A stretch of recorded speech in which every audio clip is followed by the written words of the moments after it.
dünyada duydum büyücü bir kadın yaşamış.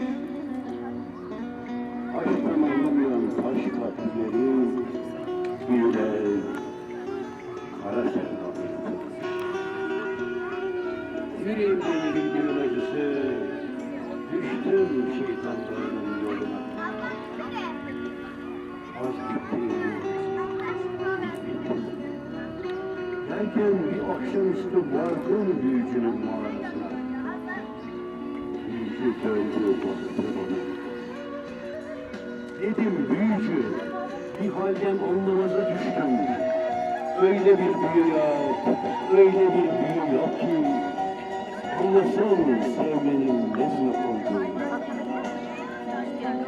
Kaçta var? Tekrar döndü baktı bana.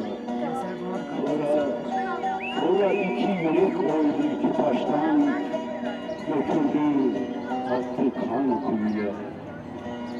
Baktı,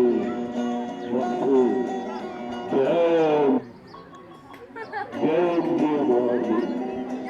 Sonra git dedi bana. Gittim.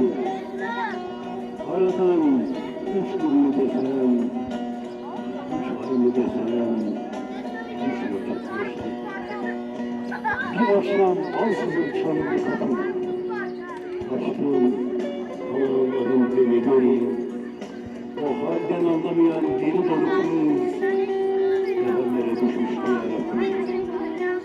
Sev beni diye yalvardı.